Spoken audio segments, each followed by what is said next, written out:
I don't try to create something cinematic. I believe that cinema is strong, is powerful because of emotion. I didn't try to create something fake. Everything is true. Emotion is the key. Making this film is also learning about politics at the same time. I'm telling the story about why we have to fight for democracy. Goal was really to kind of explore what likeness looks like when everything is kind of heavy and seems like hope's gone, what likeness looks like.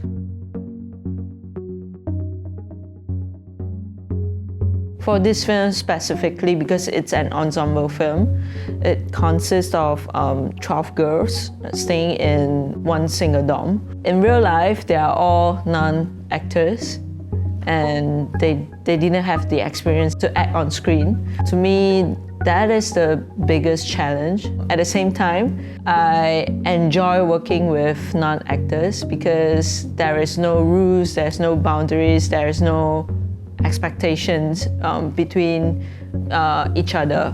At the time, I was only 24 and I know nothing about politics, actually. What get us started is because we want to know more about Thai politics. So when we start making the film, a lot of people say that it is a very domestic story, like local story. How can it get to the bigger audience, like international audience? So I think about it a lot, and I realized later that I'm not telling the story of this guy, this politician, or this group of politicians, but I'm telling the story about why we have to fight for democracy. There's a non-profit organization in Singapore that approached the director that I worked with for the film, and they were interested to do a film about caregiving.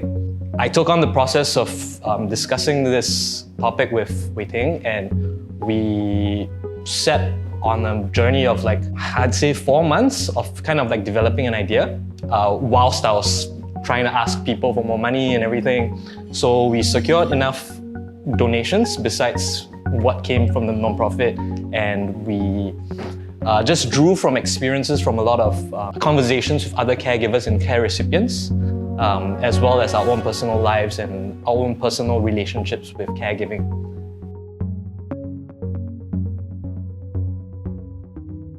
Whole bathroom scene, it was a one long take, 24 minutes, one long take. After we got the take, the Malay protagonist, she couldn't stop crying. And then and I asked her why. She said that she was too attached to the role, to the character, and she thought that the belief and the value that she hold on, it seems like it's hurting the friendship. While I was listening to her, that's the moment I think that, oh, I should change the way of how I should film the ending of my short film. Our innocence is very important because I think that's only the reason why we keep doing the film, because we don't know anything. If we know that if we knew that what politics is, I thought we might not gonna do it, because we're gonna fear of that, fear of the government, fear of police. But the reason is that we don't know anything, so we keep doing it until it's done. What I learned was that making a short film with very little resources does not always need to be extremely painful. It can be a rewarding and meaningful process for everyone involved, including the crew, cast, down to the smallest contributors. It can be a very rewarding experience. The screening was amazing because there's a lot of people coming. It was amazing because it's too many for a documentary film. I wasn't expecting this. No matter it's Q&A or post-screening discussion, I think this is the part that I enjoy the most because I got to listen to what other perspectives that I might miss. It's a part of growing process not as a filmmaker, but as a human being. Because the more you listen to the others, the more you can accept different facets of human beings. I think that's the beauty of life and filmmaking and how they intersect between each other.